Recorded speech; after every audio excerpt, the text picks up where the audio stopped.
can't hear you.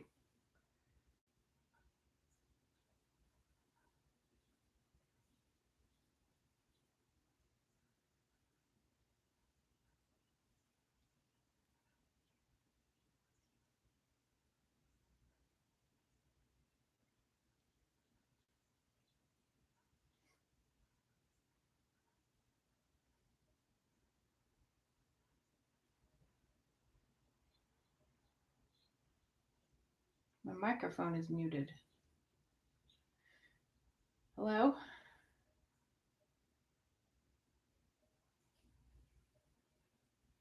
Oh boy.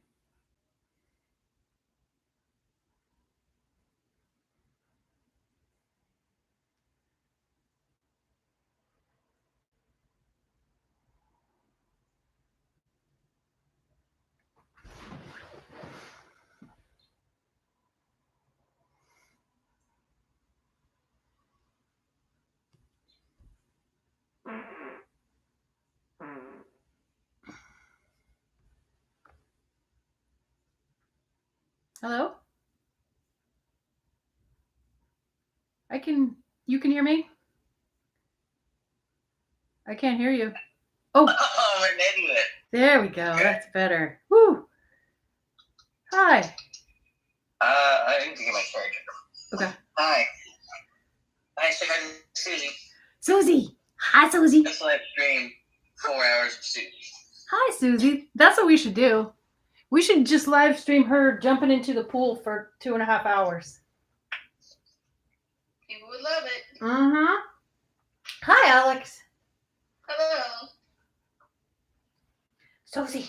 I'm planning a fake vacation to Cancun because flights to Cancun in June are $400 for 2 people round trip. Jesus. That's a fantastic idea. A fake vacation to Cancun. Why not? What are you going to do there?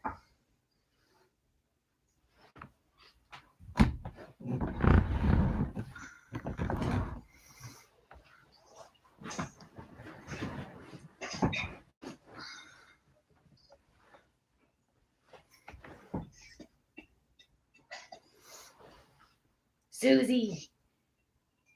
Susie Q, what you doing? Susie.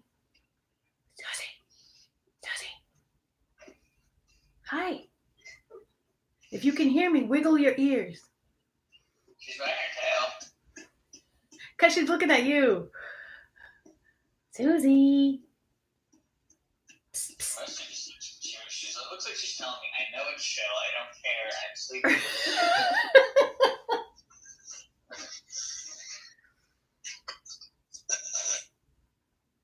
How are you guys? Have you started yet? Well, no, there's nobody there. Do you just start anyway, even if there's no one there? Facebook? Did you share the link on our Facebook? Yeah. Oh, let me see if there's anybody on Facebook. Oh, crap. That would be maybe not great if they are, because waiting for the live video. You should be live already. I wonder if this stuff is not on East Coast time.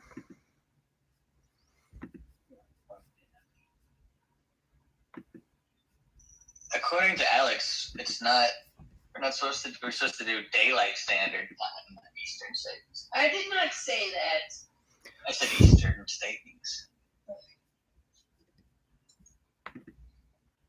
I don't see it live on Facebook.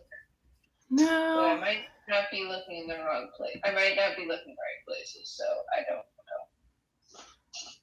know. No, I scheduled it and it's not going, so I've just canceled that and I'm gonna try to go live now. How about that? Okay. Come on.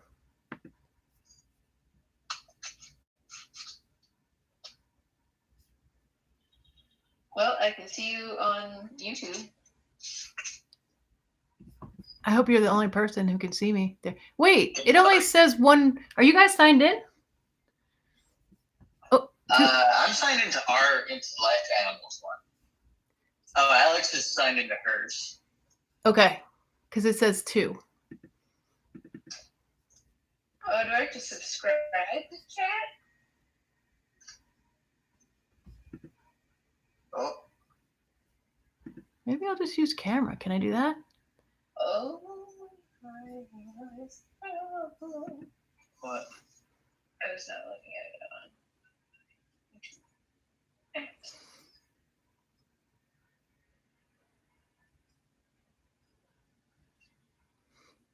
How's Facebook looking?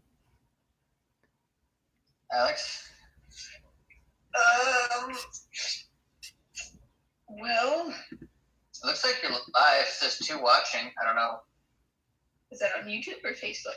YouTube? I think that's you and Alex. I think so too. Oh, Yeah, no, mute it.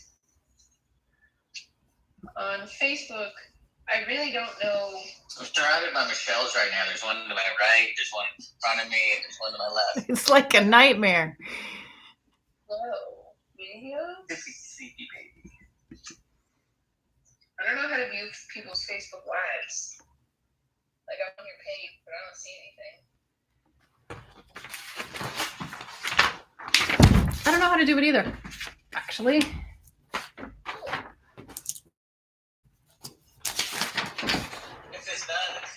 it is one color, one strength view, and it's earlier, I can just do anything right now.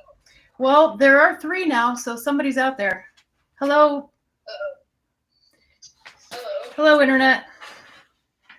We are getting it together here. Do you have coffee? I have coffee. I have something right here. So. Why are we friends with Stephen Curry? I'm not sure how that happened. Yeah. You noticed that though, right? I did. I see live animal stuff and then Stephen Curry stuff. Yeah, I did notice that.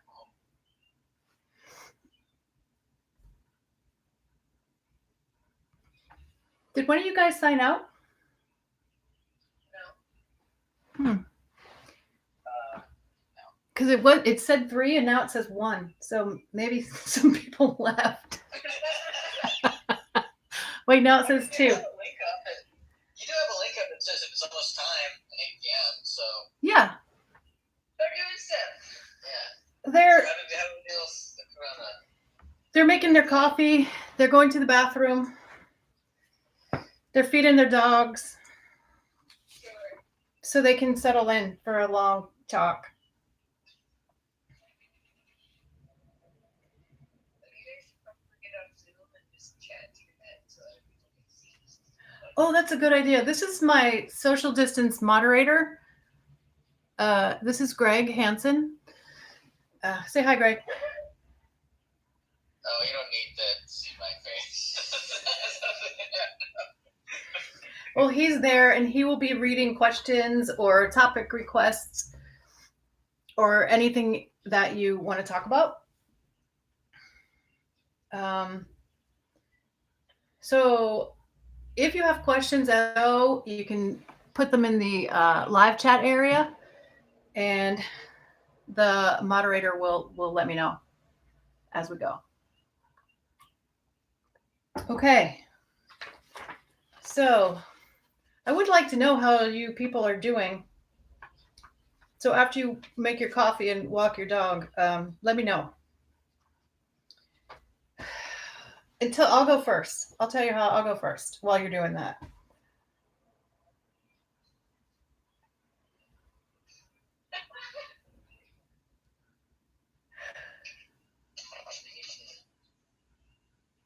Do you have any questions? You guys? Moderator? No questions. Alex asks, Ali K-Bob wants to know what's your favorite way to de-stress right now? My favorite way to de-stress. That depends on 2 things. That depends on my mood, and that depends on whether I have been with people virtually or not been with people. So to de-stress, if I've been with people virtually, I go not with people. If I haven't been with people, I tend to go find people. And that plays into a little bit of what we're going to talk about later about how anxiety, introvertism, and extrovertism plays into this whole COVID thing and the COVID anxiety that goes along with it. And it's very different for a lot of people. And I'm finding out that people are sort of feeling bad when they think they're having the wrong kind of anxiety because the rest of the world seems to be having something different. So we're going to talk about that. That's a good question, Allie K. Bob. It sounds a little boring, and like I'm not saying this to be healthy. It's actually true. My favorite way to de-stress is to put on my noise-canceling earphones, put on a podcast, and go for a walk. And I just walk until I feel better. And when I feel better, I turn around and come back. That's probably my favorite way. I can do that if I'm regular energy, medium energy, maybe not so much if I'm low energy. For low energy, I tend to throw my yoga mat on the floor, lay down, and stretch. Or maybe have a drink and watch One Punch Man or something like light and something like that. Yeah, for the most part.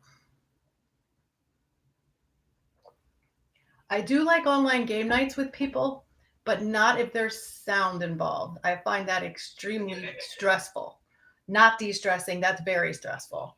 So someone needs to figure out how to make these games less chaotic and noisy for those of us who like don't like super loud things all the time. But other than that, it's really, really fun.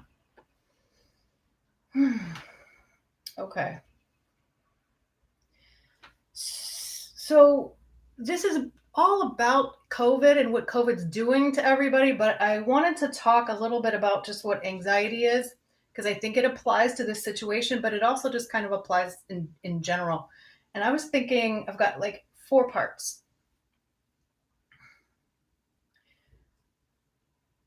The first concept about anxiety, it's something that it's what we feel when we're not being present. And most of us are not present like 80% of the day because we're just thinking about the next meeting or the next deadline or the thing we want to do tomorrow. If you really don't like what you're doing right now, you'll on purpose not be present. You might, for example, like plan fake vacations to places to make yourself feel a little bit better. I'm not saying this is healthy or not healthy. I'm just saying in general, when we don't really love what's going on, we try to be somewhere else. But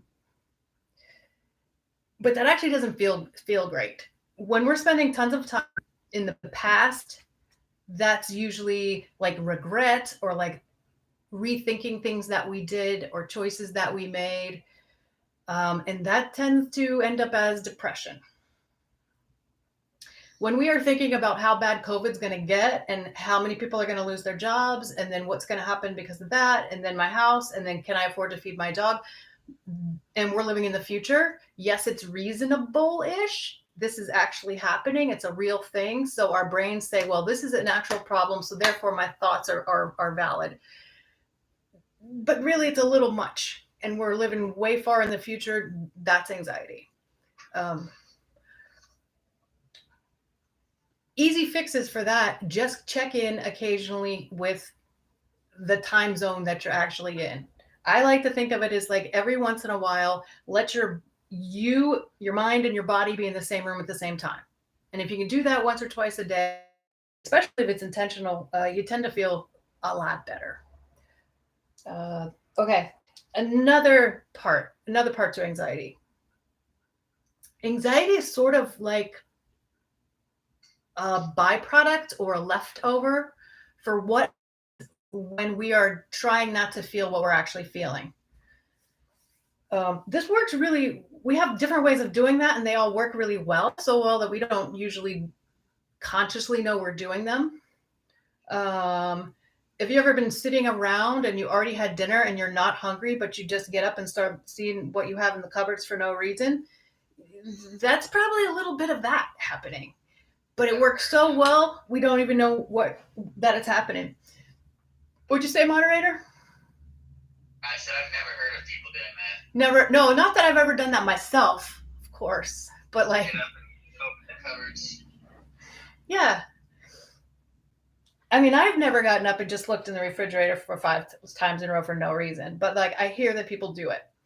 And part of what that is there's just something in us that just doesn't, we just don't feel quite okay. We're just looking to be a little more comfortable, a little less something, a little more something. But we're not present. If we were present, there's a better chance we'd know what was going on. That sounds easy, but it's actually not, because most of us have a lifetime of just disconnecting from unpleasant feelings. And this can start early because, you know, no parent wants to hear their kids have a negative thing. So like it's really easy just to, a kid is crying, and from our adult thing, it's like no world. So it's like no actual real world problem. So we don't want to hear it. So we want them to shut it down. So we teach them to shut it down. And it gets so good, like we don't even know we're doing it. People use food, people use television, people use like adrenaline type activities, people use gaming, sex, gambling, work. A lot of people use work. And I think they don't really know they're doing it because they think they're just being an adult and just like being responsible and working. But when it gets out of balance, that turns into something that blocks you from actually knowing how you're doing. When things get too fast and too busy and too forward focused, we really don't know how we feel. And it kind of takes practice to get into the habit of feeling that again. And if you heard the term, if you have been living under a rock and you haven't heard the term mindfulness, that's what that's all about. Just trying to be a little bit more aware. Problem with that is it takes a whole lot of energy to try to not feel what you're actually feeling. It's exhausting. It's kind of irritating. It also becomes automatic, so it's a hard habit to break. That said, we're not, when we're talking about knowing how you feel, we're not talking about moping. We're not talking about like imagining worst case scenario all day long of what's going to happen. What if I get this? What if I get COVID? What if my partner gets it? What if my mother, my father, my child? I'm not talking about that. That's different. I'm talking about just being able to look at and objectively notice controlling what is in our control, because there's always something. When we feel trapped and we don't feel like we have options,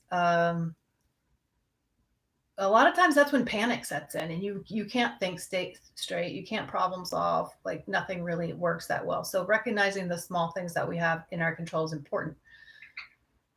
Now, here's the part where I'm talking about we're not moping and we're not living in the feelings. We're just noticing them neutrally, because the state of anxiety, this is not very popular with all my therapist friends, but it's partially a choice. We do get to decide what sort of mindset or what sort of approach we're going to take to handling a situation. We don't decide our emotions. You don't want to. When you're trying to decide what you feel, that causes anxiety. When something's happening and I'm not liking it, but I don't want to make anybody upset, or I don't want to get yelled at for this or that, or maybe I feel like guilty for having my actual feelings, then I decide how I feel.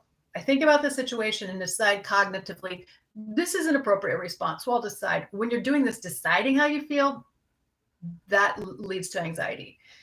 But you do get to decide how you're going to deal with it. We want to acknowledge it, be honest about observing and acknowledging those emotions, and then decide what your approach is going to be. Like actually realize that you have that choice. Probably everybody has at least one friend who thinks that everything is always terrible and everything horrible is going to happen. And it doesn't matter what news you tell them, you can bet on the fact that they're going to somehow find a way to make it less good than it is. That's a person who's decided what kind of mindset they're going to have, but it's not a positive one, and it's not a helpful one. Yes, it can be useful to like imagine worst case scenarios so we can be ready. It's a survival instinct. It's not bad, but when it's out of balance, that feels like anxiety. That's anxiety.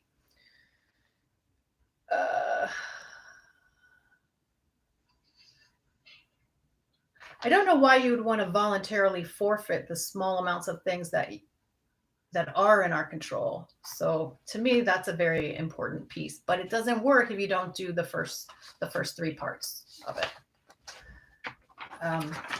Okay, so if we think those things, humor me for a second, and let's say maybe this woman is correct. If that's correct, then what is our plan for dealing with anxiety? The idiot-proof version is be present, feel your feelings, don't avoid them. If you think there's a monster under the bed, look under the bed. It's basically that principle.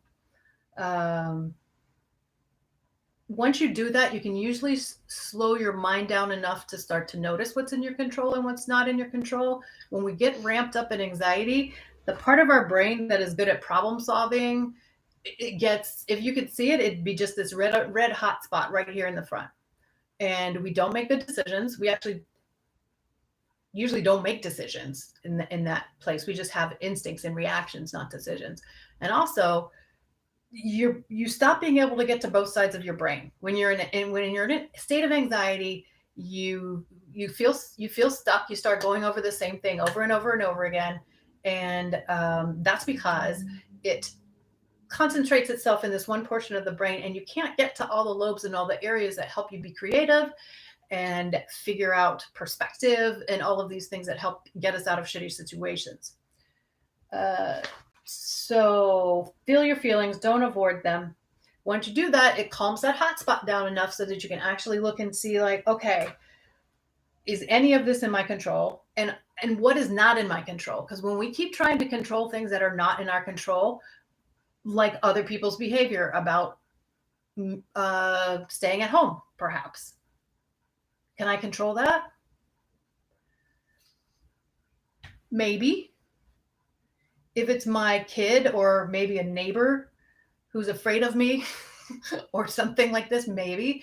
But other people's actions are really not in our control. So you really want to think hard about that and think, what you can do? Do you want to communicate? Do you want to vocalize it? Do you want to somehow try to enforce something? Think about what you want to do and then do that. And then the rest that you decide is not in your control, swallow it. It's just right there. It's there anyways. We might as well just accept it instead of trying to fight it, because trying to fight things also causes anxiety and makes us tired. And then lastly, once we've decided what's in our control, what are we going to do? We make our choices about what we're going to do, and then make your peace about the rest that you can't. Lastly, you get to decide what kind of approach, what kind of attitude am I going to have about this? How am I going to be? And you do have a choice. One of the therapy offices that I worked in once, there was this receptionist who I've never seen her yell at anyone. I've never seen her had a bad day. She also was not fake and sugary. She was a rock. The worst people could come in and yell at her and say things were her fault. The most extreme thing I ever saw her do was one time while someone was actually yelling in her face, she stood up and very quietly said, "Excuse me," and she just left. She just walked out of the building. And that's the most reactive I've ever seen her. And I asked her one day, I said, "We've got all these therapists, we've got all these doctors here." I was like, "You seem to be the most together person." I was like, "Why? Why is it impossible to piss you off? Why do you have a good day every day?" And she said, "Because I decide. I wake up and I decide I'm going to have a good day. I'm not going to let anybody ruin my day. Are things going to happen that I don't like? Yes, but I'm not going to let it ruin my day." I would say that sounds like BS, except for I watched her do it for 4 years. So she's got something, she might be onto something there. All right. Moderator, does anybody have any questions? Is the moderator awake?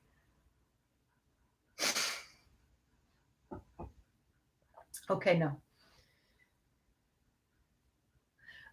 Lastly, the thing I wanted to talk about is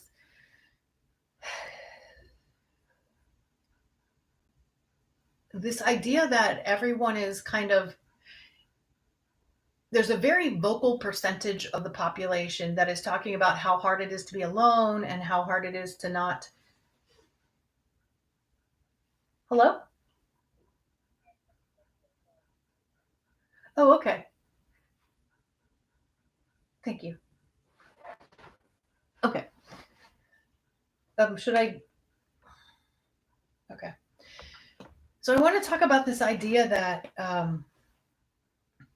how there's so many people on social media talking about how hard it is to be alone and we have to stick together and reach out and talk to someone and Zoom. Um, that does not work for everyone.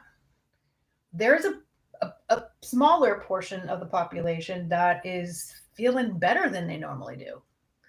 Um, Maybe it's just because the commute is out, but in a lot of cases, it's because those people are probably a little more introverted. That does not mean shy. Introverted does have nothing to do with your level of friendliness. Introversion and extroversion only has to do with where do you get your energy. When you go to a party and then you go to another party, and then do you want to go to another party after that? Or after the second party, do you want to go home and just like chill for a day or so? If you get your energy by yourself, that's introvertism. And if you recharge by being around other people, that's extrovertism. It doesn't have anything to do with you're shy or friendly or anything like that. So it can be pretty hard when I'm watching people like cry and be anxious and be like really miss their friends and their family and all of that. But I'm actually feeling good. I am an introvert. I'm a talkative introvert, but I am an introvert. And I didn't even mention for the first couple of weeks. I didn't tell anybody how I was doing. I just hope they didn't ask because I was doing great, which made me feel guilty because the world is on fire and people are dying and this stuff is going on and some people are losing their jobs and lots of people were really upset about not being able to talk to people and I felt better and that actually caused a lot of stress. I'm pretty secure and don't really give too many fucks about what people think, so it wasn't that bad for me. But for other people who may not be that secure in it, it was a real problem. They felt really guilty, and it made them feel even more cut off from people because they were not having the same experience. And since you're an introvert, you're not with other people, so you didn't really know that there were other people having that. That's come out a little bit more lately. So that's helped a little bit. But we've got two different people experiencing this in two different ways, and both ways are okay. It's no different than somebody has blue eyes and somebody has brown eyes. It's just a fact. It's just the way, like, we just feel different in different situations. I kind of liken it to like, if I have a plant who needs a lot of sun and it needs to stay fairly dry, and I put it in a closet and I keep it really wet, what do you think is going to happen to that plant? It's going to look like something's wrong with that plant. It's not, it's the environment, but it's going to look like it. And if I have a plant that needs like shade and moisture and I put it on the front porch and I don't water it for 2 weeks, it's going to die. It's just like that. So if you are having feelings, if you're feeling guilty or shameful that you're feeling very sad and alone, or that you're not feeling very sad and alone, just think of it like the plant. We just need what we need. In this situation, some of the factors have been moved around so that some of us have things that we need that we don't normally get when life in pre-COVID life. So there's so many ways this has really changed people and changed the world. At some point, we're gonna probably want to get into dealing with them and talking to them a little bit better. But this is one of them that's been causing some stress for people, and I just wanted to talk about it because I hadn't heard too many people talk about it, and also because it happened to me, and we like talking about ourselves. So if you have questions and if there are things that are bothering you about this, if there are things that you think you're the only person experiencing, maybe you are, maybe you're not, send your questions in. You can send them through message on Facebook. You can email us, however you want to get the questions in. And the next time we have one of these, we'll answer your questions the best that we can. Okay, let's see if anybody has any more questions. No. All right, I don't see any more questions, so I will say goodnight. Thank you for being here. We really appreciate it. This is our first one. Thank you for your patience as we work out the kinks, and we look forward to having many of these and getting into some deeper discussions. So have a good night, be present, and See you next time. Bye.